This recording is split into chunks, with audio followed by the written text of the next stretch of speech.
except a little depressing listening to what Chris was talking about. Oh my God. And he's it right. is.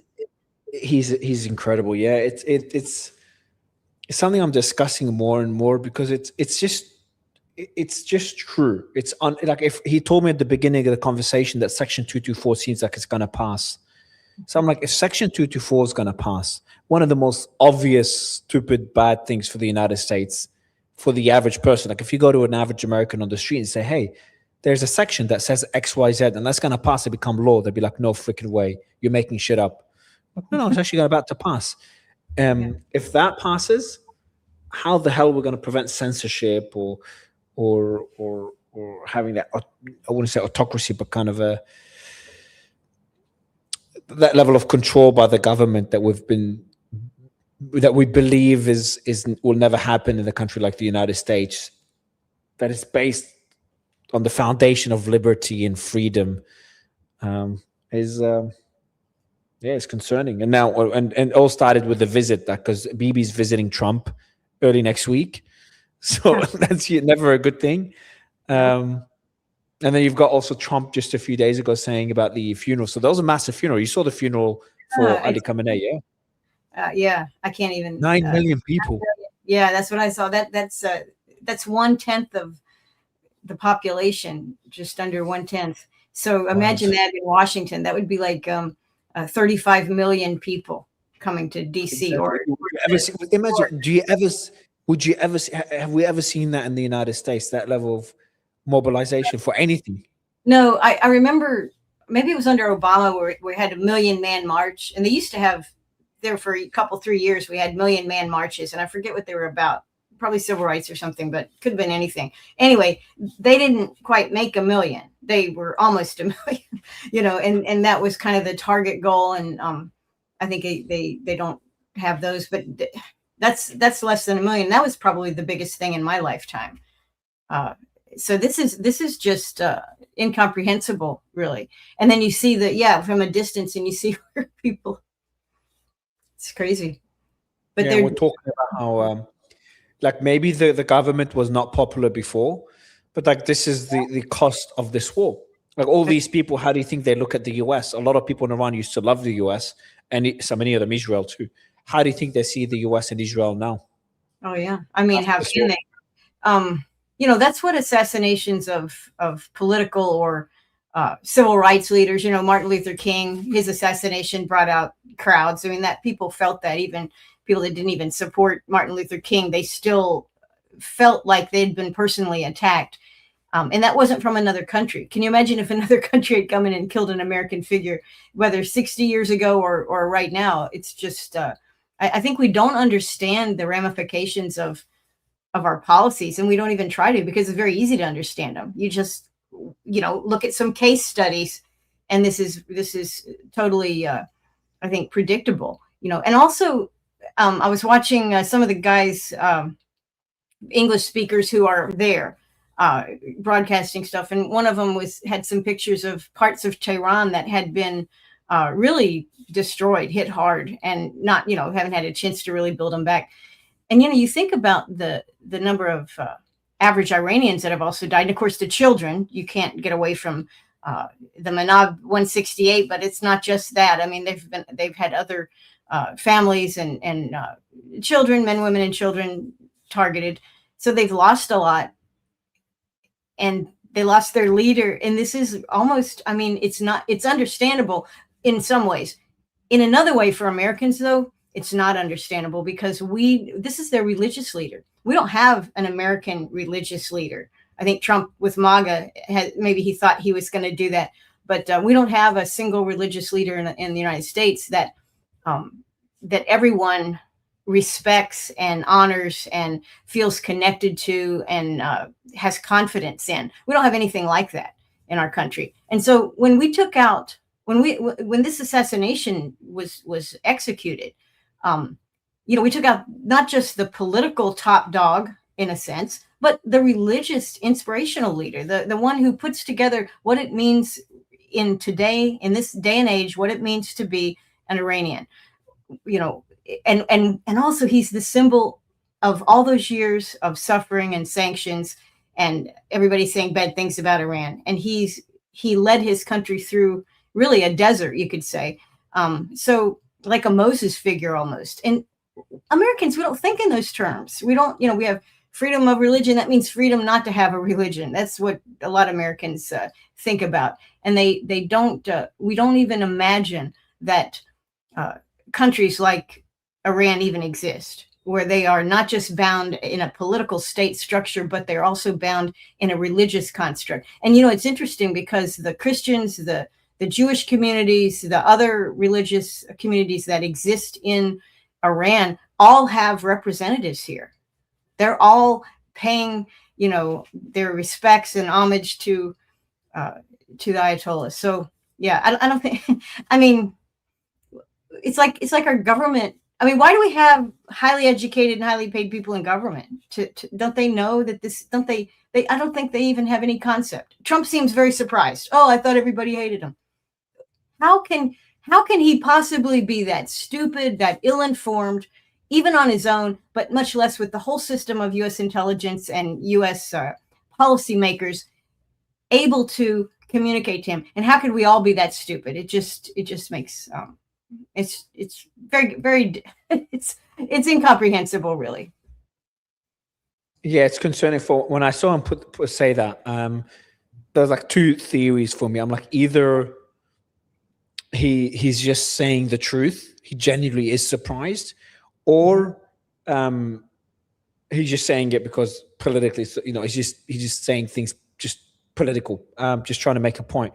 But if it's the first, if he was genuinely surprised by this, it concerns me, because you worry that the person that has so much influence around the world is actually living in an information bubble. And I don't think people understand how dangerous it is to be misinformed, the dangers of ignorance. When you have someone making decisions, thinking, hey, if I kill their leader, they're all going to collapse like Venezuela, I'm going to control their oil. Decisions like this false assumptions like this lead to decisions that have severe consequences. The consequences of this war, that was meant to be a quick 4-day war, whatever it is, 1 week, 2-week war, are going to be felt for years and decades. As I said, those millions of people are going to have the wrong perception, not wrong, a very negative perception of the US. They're actually chanting on the streets, death to Israel and death to the US, and some of them saying we're going to avenge our dear leader and go after President Trump, etc. Yeah. You've just created that hate in millions of people. And I was telling Chris earlier that, 9/11, when Osama bin Laden, when he gave the reasons, when someone does something evil, you'd want to ask him, like, hey, why did you just freaking do this? And he told the world, he's like, hey, I did this because the US is causing a lot of death and destruction in our region, has bases in our holy land in Saudi. That's our land, it's Muslim land. And, it's killing a lot of Muslims through all these different wars and backing all these different proxies. And number two is the support for Israel, which is doing what it's doing to Palestinians in the region. And that only got worse since, by the way, just to be clear. That was back then. And, 20 years later, look where Palestinians are at. So instead of learning from this and just trying to change our foreign policy or America's foreign policy, we just I feel like we're just doubling down on that path. And it's to what end? When will things change? That's a big question. Like, when will we really disengage out of the region? We thought we'll disengage, the US will disengage after this war with Iran. Well, there's a new deal that the US signed up to in Lebanon. Get the hell out of Lebanon. Let the Lebanese figure it out. You've caused enough mess. There's meetings with al-Shara trying to figure out a plan there and telling al-Shara to go into Lebanon.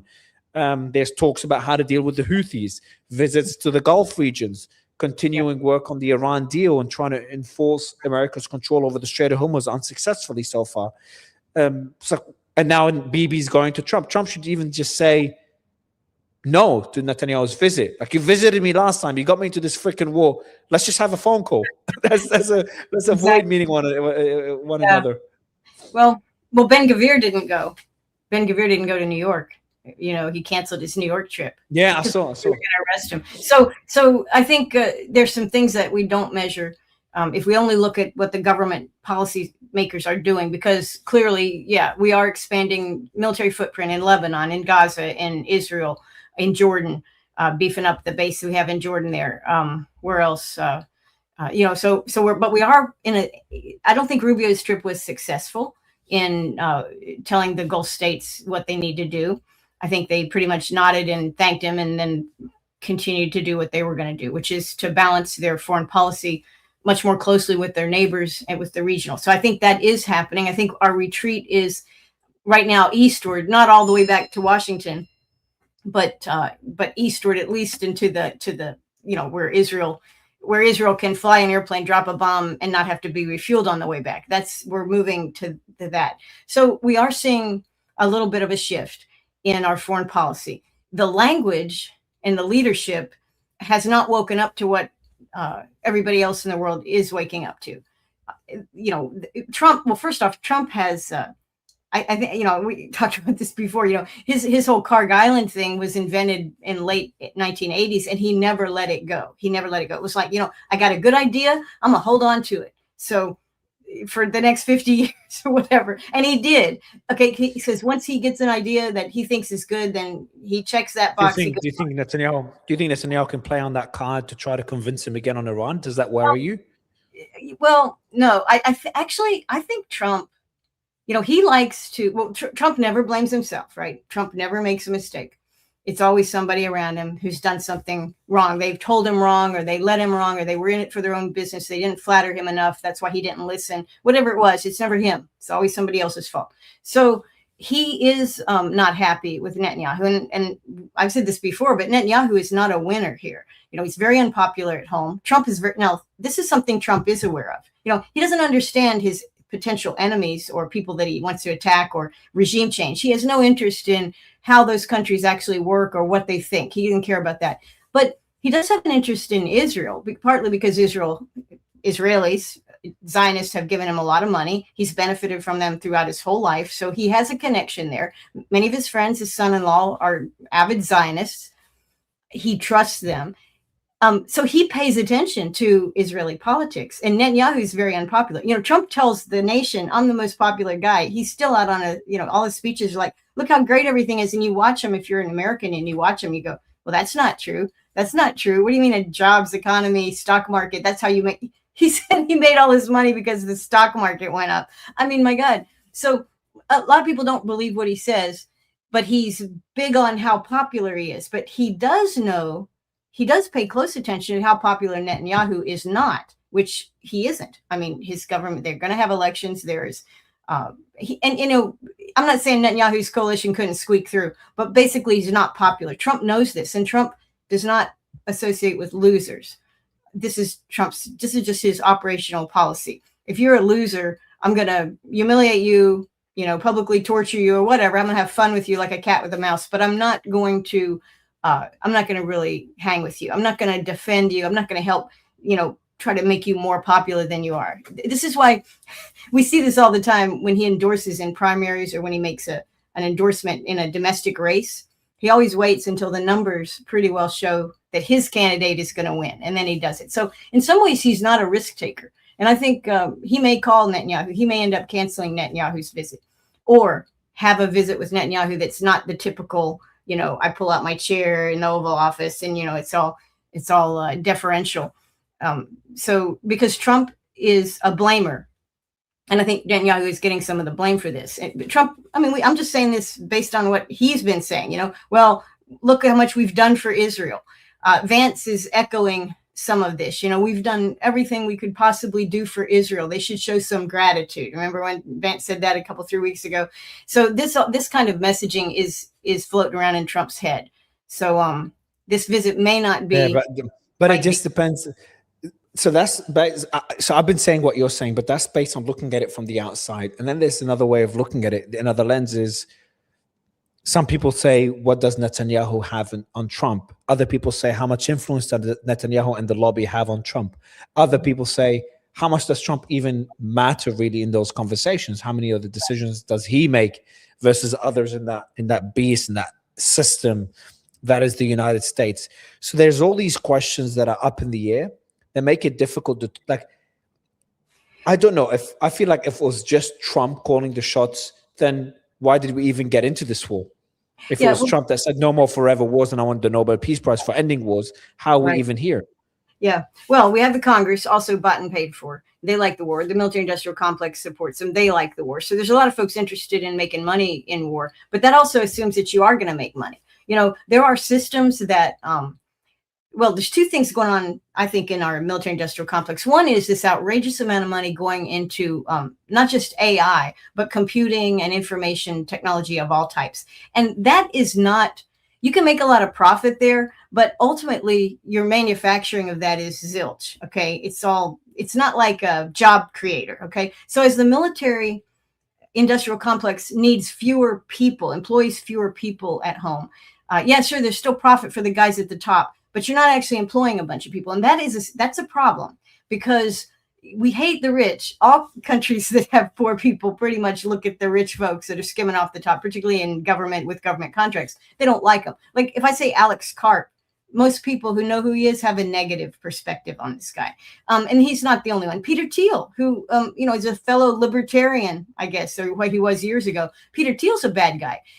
Most of the people that hate Vance, the main reason they hate him is because he's a product of Peter Thiel. His political career was subsidized by Peter Thiel. So anyway, these guys who are working kind of for the new totalitarianism in our country, that's the next phase of the military industrial complex. They're not popular. And Congress can't do everything at once for them because there's no job benefit to do that. You know, these data centers, nobody in America wants data centers. And it's not just because they use up your water and drive up your electricity bills. It's also because you can take a massive data center, put it somewhere, and they say, well, how many jobs are we going to get for all those billions and billions of dollars? And it's like anywhere from 50 to 85 people. And what are those jobs? Well, they're kind of like air conditioner repairmen. Okay. They're walking around, making sure all the systems are running. These are not high-tech jobs. So data centers have a problem in selling how great they are because they make profit for very few and they don't create jobs. So our military transition is away from construction of things because we don't have we've abandoned that for the most part. It's going to take decades to really get shipbuilding back or sub building back. And we certainly can't beat what the Russians, the Indians, and the Chinese can do. We can't beat that. So we're going to be doing more purchasing with our military dollar, more purchasing, more IT and totalitarian surveillance type stuff, which is huge profit for few people and very few jobs. And so when you wean people off of those government, those defense jobs, and the baby boomers start to die off and they're not worried, they just care about their Social Security check, they're good. So then you have people disconnected from their government, which is how you get revolutions. And Congress knows this. The Congress members know this. You're seeing it all over in these races. How in the world did the Democratic Socialist win the Democratic primary in Colorado? Well, how did she do that? Well, it's a Democratic district, so she and the Democrat argued Democratic principles, and she had the lead on justice. She had the lead on our government should not be taking our tax dollar and murdering babies in Palestine, bombing countries for no reason, and enriching the elites. Right? That's the Democratic Socialist message. Guess what? Very popular. It sells. And if you had a bunch of people in a military town who were all making money off the military base, and lots of people had good jobs making weapons, old style weapons, then they would fight back. They would say, no, I like this, but they can't fight back because those jobs aren't there. So as we blew up all of our antique stuff, both in Ukraine and lost a lot of what we thought were good systems and technologies, they were shown not to be as effective, and they got blown up. Pete Hegseth wants, $2 trillion to redo military acquisition. But what's he going to do with that $2 trillion? Let's assume he gets $2 trillion, even if the Israelis get half of it, right? Because this is a whole different issue, the Israelis in our system. That's also the totalitarianism that's coming. We'll have to deal with it. But the money that Pete Hegseth will spend, a lot of it's going to go to the AI and the IT stuff, which doesn't hire a lot of people, doesn't create jobs. AI can write a code. I mean, you could hire an AI company with 10 people and they can do what, 1,000 or 2,000 people might have done before that, or maybe 100,000. I don't know. We also are going to have to upgrade into drones. Well, how do we do drones? It's off the shelf, commercialized, get an LLC, buy somebody else's stuff, stick an American part on it, and now you have an American drone, right? We copy like we did the Shahed drones. We copied those. So that also does not create a lot of high-paying jobs. That manufacturing, that kind of manufacturing, is just like with cars and other things. You got robotics to do it, computers to do it, 3D printing to do it. You don't need people working at that. So that money that Trump is going to pour into the military, that Hegseth wrote a really insane article about how great the military was and how they were going to use all that money and how accountable they were for it, that is not going to equate to jobs. And so now you have further disconnection between DC and the 5 wealthiest counties in the United States around DC, and then all the rest of the people. So Congress depends on those people to vote for them. And that's the wild card. That's what, of course, AIPAC and Israel are worried about. That's why they have to spend $1 million to do Hasbara, to make sure people are not alienated by Israel or whatever. But this connection, these congressmen, and it's not just the ones that are hoping to get reelected. It's their competition. It's their competition, like that Democratic Socialist. It's the competition like Mamdani. You're like, oh, how could New York do that? Well, I don't know how New York could do that. But guess what? Apparently, something Mamdani said was way more appealing than what the other guy said. So why was it appealing? Why would knocking the elite off of their ivory towers, why is that appealing? Because really, I mean, capitalism, we tolerate it. It's not a bad thing. But when it becomes abused and when it becomes a target of why I don't have anything, why I have all the student debt, whatever your thing is, then politics change. And so Congress will respond to that. And we will elect a president, perhaps, or have one that almost gets elected in 2028, who is going to tap into that, much like Trump tapped in years ago. But then what happens is, when that new president with that messaging similar to Mamdani takes the office and then reverts back to the same policies, because remember, Trump was that person. Yeah, he was. Then people will just completely lose their shit, because I think people are just on the edge. They're just really fed up by voting a different person every time, getting the same result. Yeah, they are fed up with it. And I'll tell you, I watched your really fantastic interview with Barnes, with Robert Barnes. Oh, Robert is great. Yeah. And he says, oh, it won't be 2028. It'll be the one after that, probably. But we are in a place of, we're transitioning. Our country is changing. And actually something has already changed, which government is not adapted to. And that is Americans don't want war. This Iran war was unpopular from the beginning. And even after some people, we had 13, supposedly 16 casualties or something. But even after that, and all the political Fox News, everything, the war, we have to beat these terrible Iranians. And of course, we did not beat them. But I'm just saying that in no point did that war become more popular with Americans than it was. It became even less popular after the president started it, after the deep state started, after Israel started it. So, that's different. That's different. That is a fundamental coalescing of a true America first type of perspective in this country. That's got to be dealt with. And if they don't deal with it, that's right. It'll be revolutionary. And I don't know. I hate flock cameras.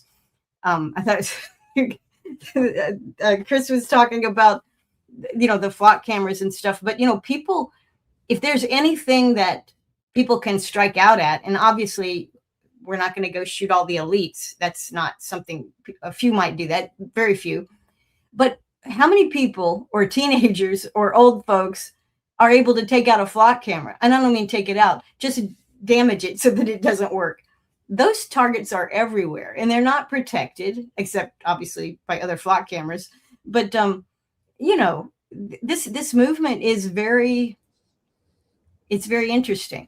And it's not necessarily good, but it's just the way it is. Our government has alienated the people. But I agree with you, back to Iran, though, that, it's heartwarming and amazing to watch, and sad to see how the people are participating and sharing their grief.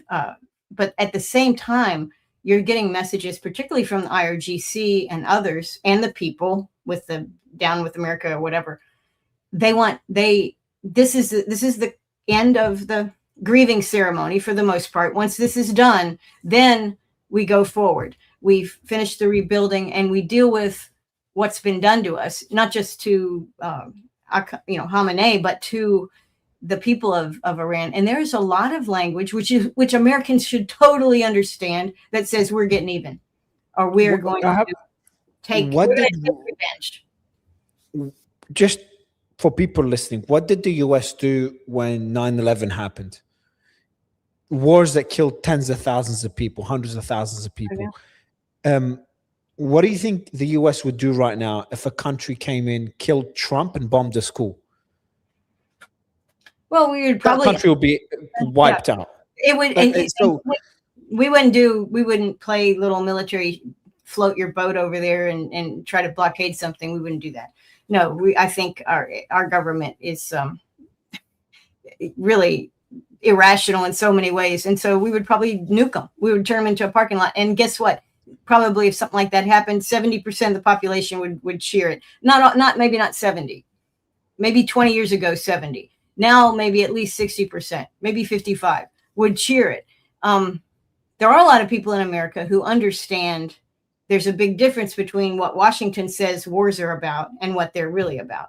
I mean, we have multiple generations of folks, Vietnam generation, the first Iraq war generation, second Iraq war, Afghanistan generation, and now our younger people who all know everything there is to know about the genocide in Gaza, and yet are powerless to do anything about it. So you've got all these waves of people who understand that our government lies, and they lie particularly about war, and it's usually because they're profiting from it. So it is possible that if something like that happened, Americans would take that opportunity to, which is what we want them to do with regime change, right? We go hit somebody, we knock off their leader, we put them in a war.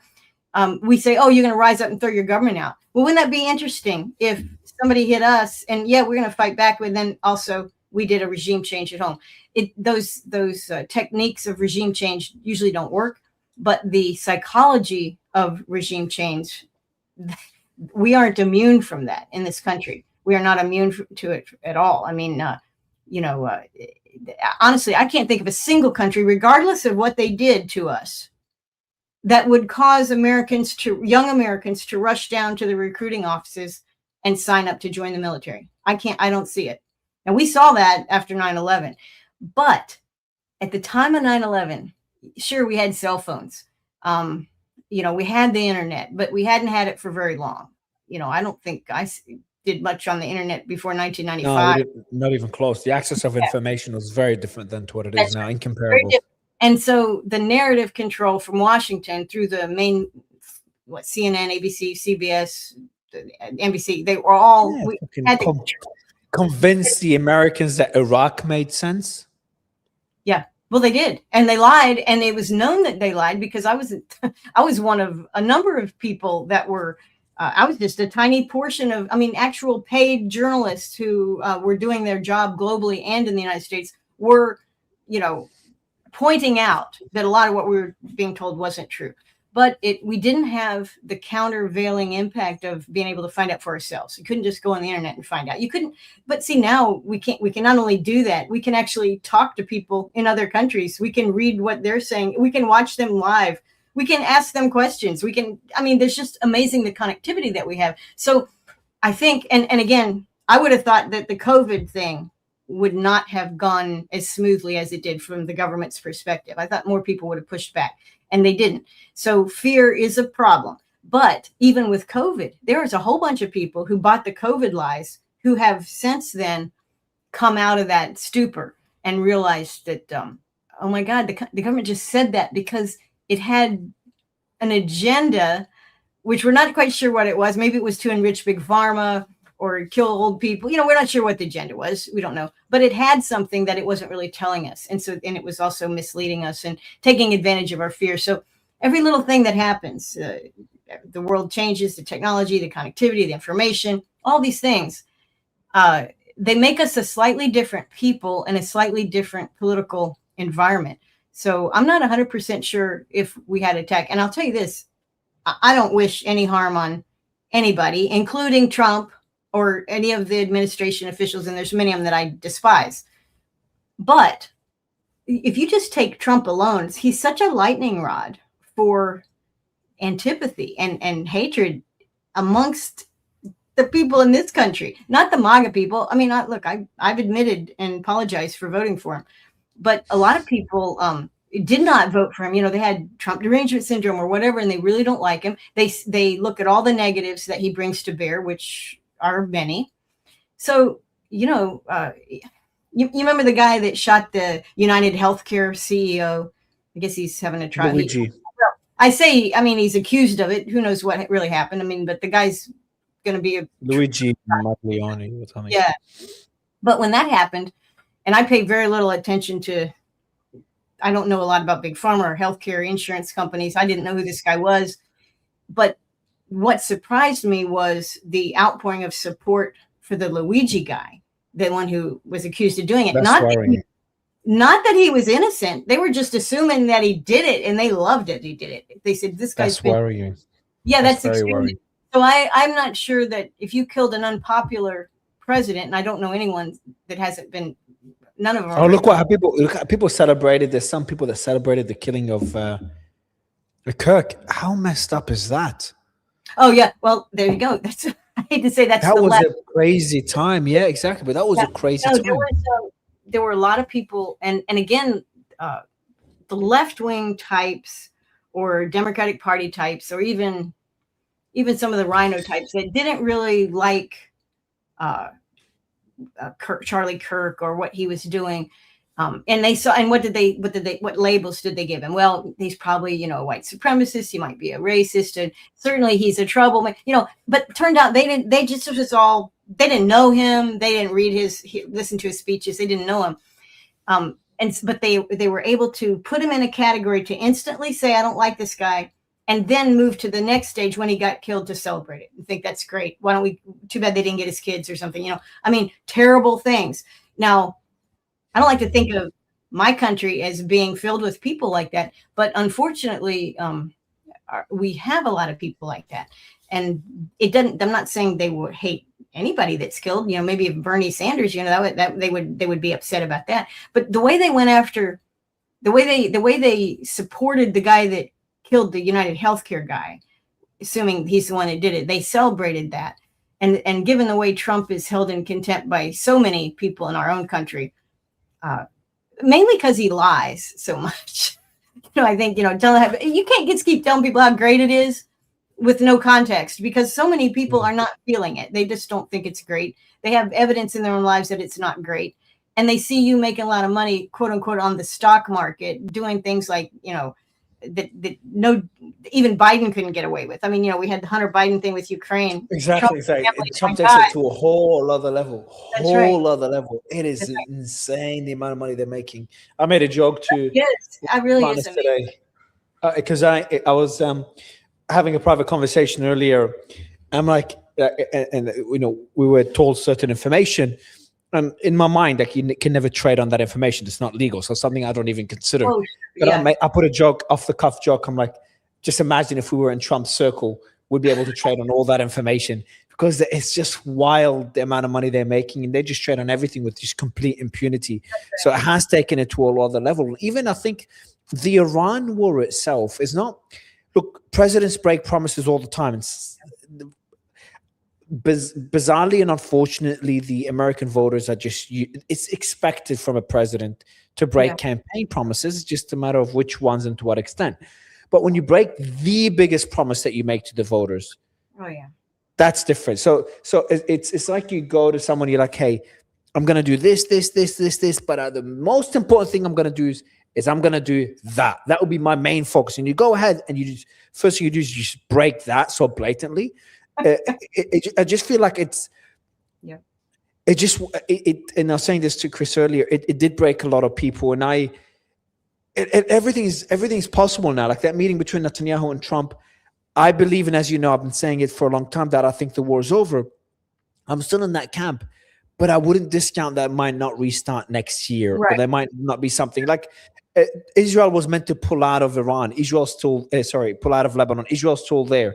Israel's still bombing Lebanon, a lot less than it was. So it is abiding to an extent by a ceasefire, but a lot less so. Netanyahu proudly said today in his speech, he said the following. Let me get that for you. He says, where is it?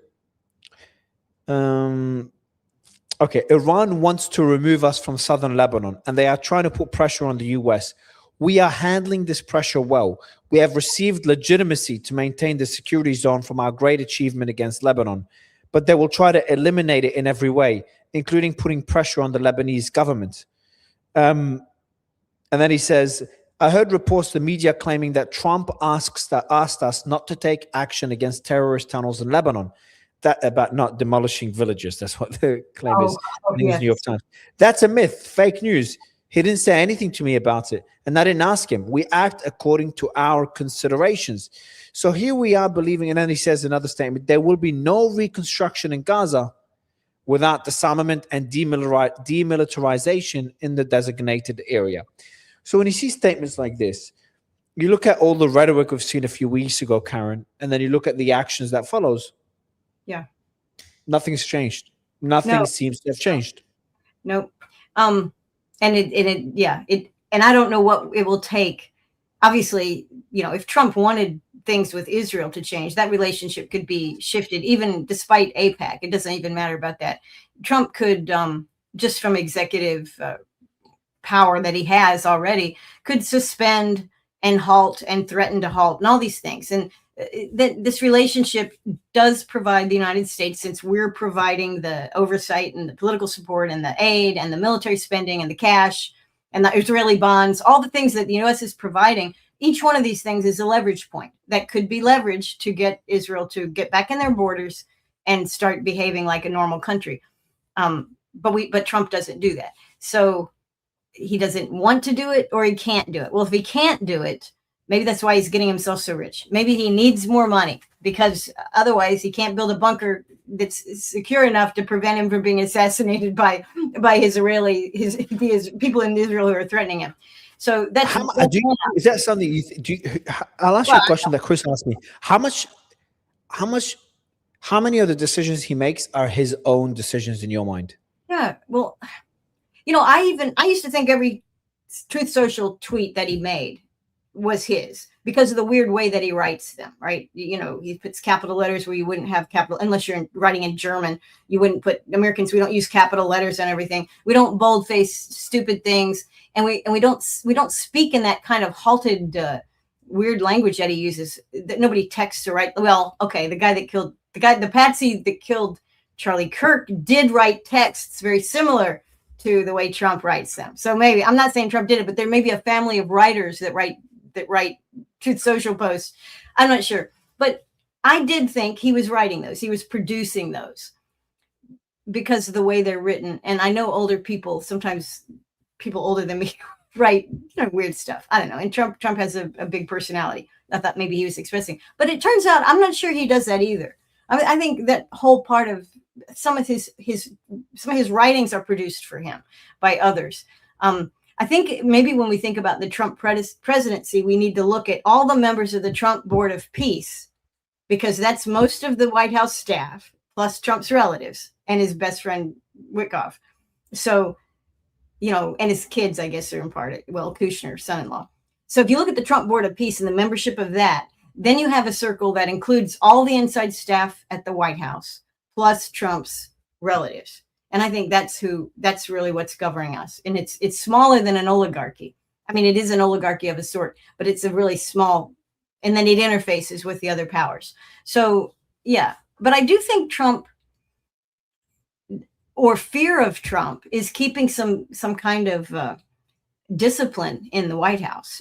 Like, don't piss Trump off or he'll fire you. So there is some kind of consistency in how they're going to behave. We must please Trump. So whatever's on Trump's mind, how do we sell it to Trump? If we want to put something in his mind, how do we make him think he thought it up? How do we sell it? But all of this there's a small group of people doing that, not a large group. See, if there was a large group of people doing that, that would be like a more normal presidency or whatever. Yeah, where you have a guy that, let's say, he goes out to the countryside, or he meets with the governor, and he comes back with a really cool idea that he never thought. Yeah, so I met with the governor, and I know he's a Democrat, but the guy, he gave me an idea, right? You could see that happening with the normal presidency or any leader, but we don't see that with Trump. Trump's ideas are coming from a very small and narrow circle of heavily populated with Zionists. And of course, that's a military state constantly under risk by neighbors. It's always in a lifetime, existential survival battle, that way of thinking. Very high tech, very interested in financial things and dealings and in money and global control of via the financial system, that kind of thing. I mean, that Israel is interested in that. Trump is interested in that. So this is a little circle that kind of feeds itself ideas, and no really new ideas come into it. And I think that's the big problem. But so I don't know if Trump's completely in charge, but he does have a way of limiting the people that influence him. He's not really bringing in new people. And I'm going to say something really sexist, I guess it is.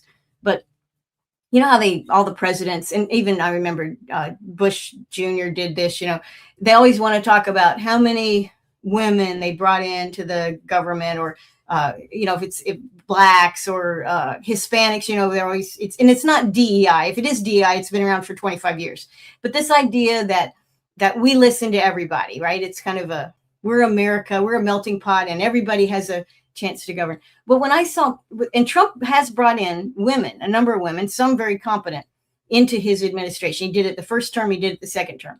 But there is a kind of, and this is where I'm going to get catty, and I'm sorry, this is what I think.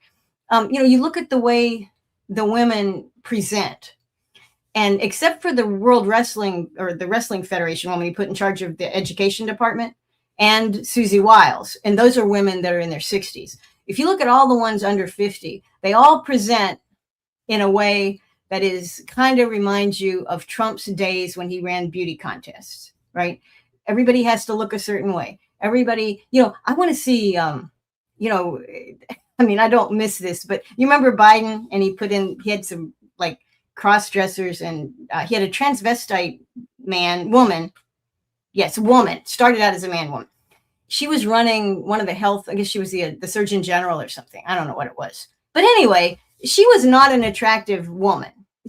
I'll give her that she says she's a woman, but she was not like attractive. She was like, you would just run into her in Walmart. That's like fine. It's all right. But with Trump, you see appearance over everything, appearance over competence, appearance over, loyalty to Trump.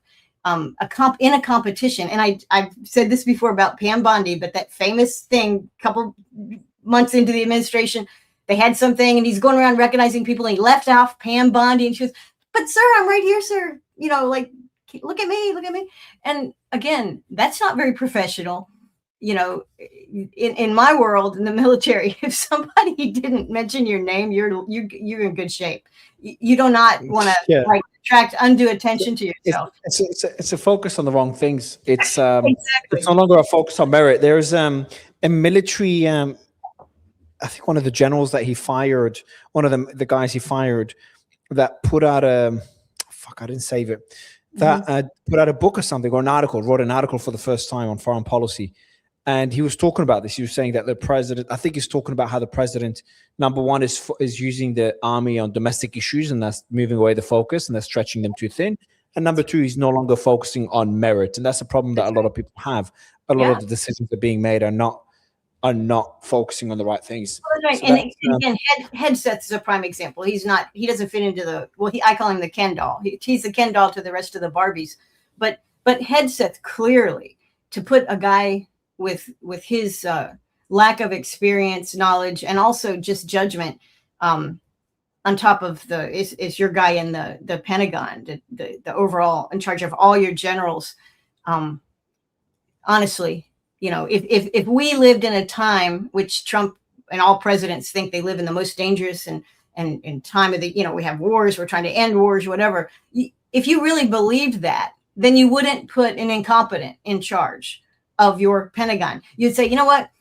Some of these things aren't that important to me. Some of these positions, like Health and Human Services, there's a bunch of guys that could do that. Where did he put Pulte before he put him in intelligence, right? Pulte was up housing or something. So yeah, it's fine. He knows a little about housing. It's not a big deal because it's not my priority. But Trump said, we're going to take Greenland. We're going to do, Canada. We got Venezuela. We got all these things. We're going to be back. America is back. We got the new Monroe Doctrine. Okay. That's a lot of change. That's a lot of challenge. That's a big ask of the Pentagon. You'd think you'd put your best guy, your very smartest guy, the one who would not just have credibility in your eyes as president, but would also have credibility from the rest of the organization looking up to that guy. And he didn't do that. He pulled Hegseth off Fox News. I mean, that was Hegseth's last job, was Fox News mouthpiece. That does not work. Okay. And then Hegseth has stumbled again and again and again. At any time, people say, well, he's gonna fire Hegseth. He's gonna never fired him, hadn't fired him so far. Maybe he will. I mean, he certainly could have fired him any week of the past year and a half. He could have fired him for something he did. He is incompetent, not qualified to do the job, and yet that's Trump's pick. Now, why is that? What is Trump's thinking here? Loyalty, flattery, but seriously, optics are terrible in the military. That's I don't know. I think I know which one you're talking about. Which general? Optics for the average. Yeah, exactly. Wrote one. But optics. When I say optics, it's not for the military personnel, but it's more optics for the average voter, the Fox News audience. And that might have worked for a while until the Iran war, because obviously he screwed up when he didn't go after Epstein. That was over a year ago. But then this spring, he screwed up again with this Iran war. So he has broken MAGA. When you got Tucker and Marjorie Taylor Greene, all these people talking about new parties, a new party, not new parties, not like, oh, I'm going to be a libertarian, I'm going to be a Green Party. They're not saying that. They're saying we're going to do what Perot did in 1991 or whenever it was.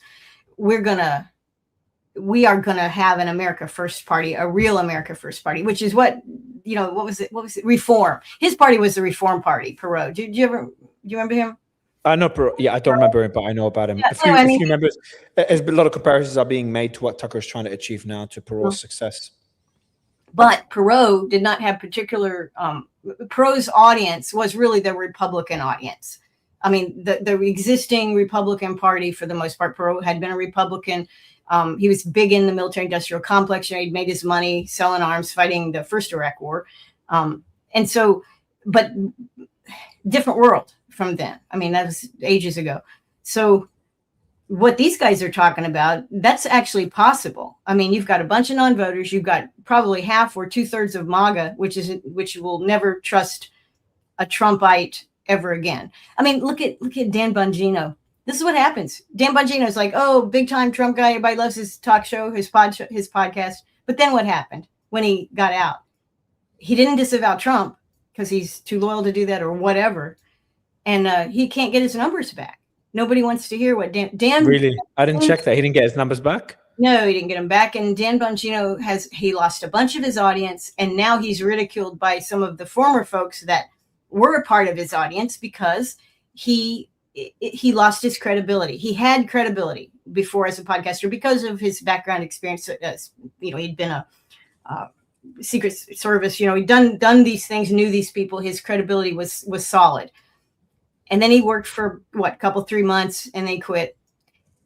But he didn't throw Trump under the bus. Well, guess what? We are a nation where if you quit the Trump administration, you're going to be criticized if you don't spill the beans and explain why this guy lied to everybody. What caused him? If you're going to say, oh no, Trump has a plan, he's playing 6D chess, and you're still saying that, nobody's listening to you. So I'm just saying it's a different world. So a third party, an alternative party is our system is not geared to that.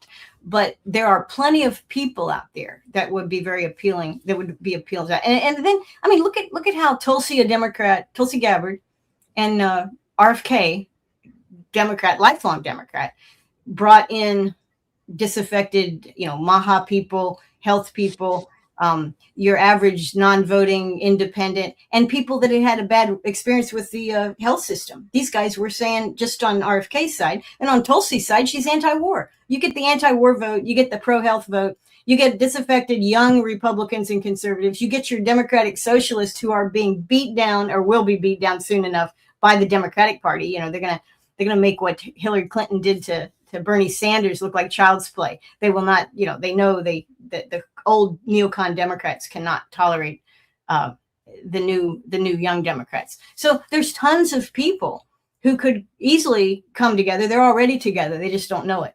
So that is a lot easier than what Perot did back in the day. He had to, he had money. He could get himself on ballots. He only got on 20, I think, states. He wasn't even on every state ballot. So you think this time around that if they come together, if they join forces, if Massey, Kent, all of them come together, they could really make a difference? Well, it's you know what? Okay, in politics, there's one of the things they say is like, there's a cartoon. It's a cartoon. It helps you understand everything. So the politician is in front of the thing. He looks back to all the people, and and they turn away. This is not the other one I told you where the guy walks off the cliff. This is when the politicians, he's got all his people behind him, turns and looks at them, and he notices they're walking another direction. The whole crowd's just moving in another direction. And the politician says, wait, I must lead my people. And so he can run around and get in front of it. That's what politicians do. They need support to propel them forward. Even the worst politicians who have the worst messaging, like Hitler. Well, his messaging wasn't that bad for the Germans, but Hitler couldn't have gone anywhere without a whole bunch of people saying, hey, this dude's saying what I think. This dude is putting it all together. I like that. So the politicians, when they see the movement of popular opinion, and they understand that it's real, that people actually will not vote. No Republican or Democrat is going to get some of these people's votes. They will not vote. So it's either, well, I could get their vote and then I could be in power. The politicians love power. This is what they're about, most of them. So the politicians will, I think they're already sensing that this sea change is happening. And we won't see it in full this next election because it's only two years away. But it's a big problem for the country, which again, let's take care of our country. Let's figure out what our politics ought to be. Let's give Americans a voice. Why don't we do, I hate to say America first because Trump ruined that, but we do need to take care of our own country. And none of that includes all of these wars. And it also doesn't include all of this profit taking by American elites. The profit taking is wrong. It's morally wrong. It sets a precedent. But for me, that bothers me. But nothing compared to the war. The war is just a whole other level. The war causes, profit taking. It makes $1 billion there, $2 billion there, $3 billion there. The war costs hundreds of billions of dollars. Yep, and it ruins everything. I mean, the parents of if you have a child that's killed in a war that should never have happened, and it did because, arrogant Americans or arrogant Israelis or arrogant anybody that said, this is what I want, I'm going to kill your kids. You don't get over that. There's and everybody knows this around the world. I mean, Americans watch, we watch all these crime shows like Cold Cases, right? And they interview people who have lost a child 30 years ago. And they finally find out who it was that killed their kid 35 years later. And those parents, it is the exact same pain that they felt the day their kid disappeared. Okay. So we know the cost of war. You kill people's kids, it stays with you until you end your time on earth. It does not go away. Most of the time it's not forgiven. We're not all Erica Kirk, right? Where she could get up there on the day of 2 days after her husband's shot and say, oh, I forgive the guy. No, I've never had time to do a deep dive into this, but that was such a weird one. You probably don't need to, but that's interesting that she would say that because even Christians, and we're supposed to forgive. It's hard to do it, but you're commanded to love your enemy and all that. So this is the challenge for Christians to do it. But when Erica Kirk said that, like 2 or 3 days after this happened, oh, this is what I want to say to the guy, I forget his name, that they said, I forgive you. And I think the Christians in that crowd, which was most of the people in that crowd were probably Protestant Christians, for the most of some Catholics. They're like, what? That's a little soon, because we know that it's just not normal to do that. Anyway, the cost of destroying lives and land. I mean, this when you see what they're doing, not just in Gaza, not just in Lebanon, but in the West Bank, where Palestinians have been, they're carving up the land and using the law. They've always done that. But now you've got unleashed settlers, which really should be leashed. If they were on leashes, I think we would all be happier. But they're unleashed. They're kind of like wild dogs, in packs, and they're going around setting fire to wheat fields and uprooting olive trees and stealing sheep, stealing goats, walking around people's houses, knocking on the windows, saying, "Get out, get out."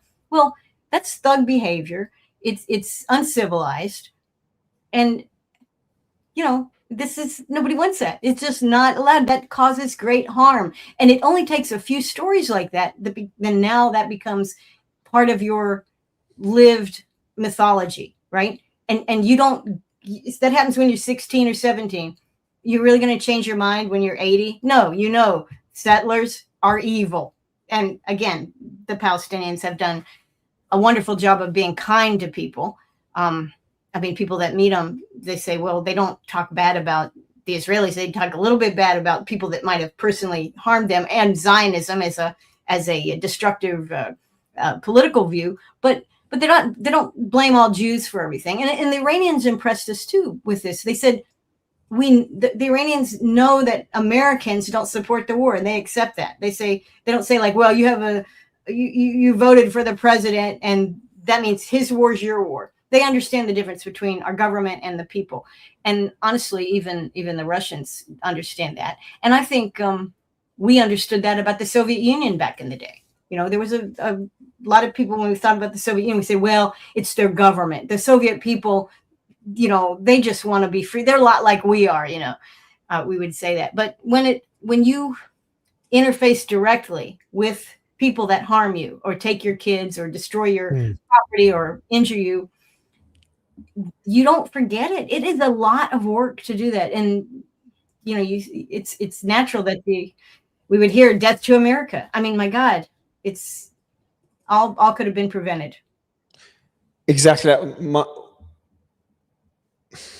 How do you think Iran would be moving forward if a deal is reached or not even reached?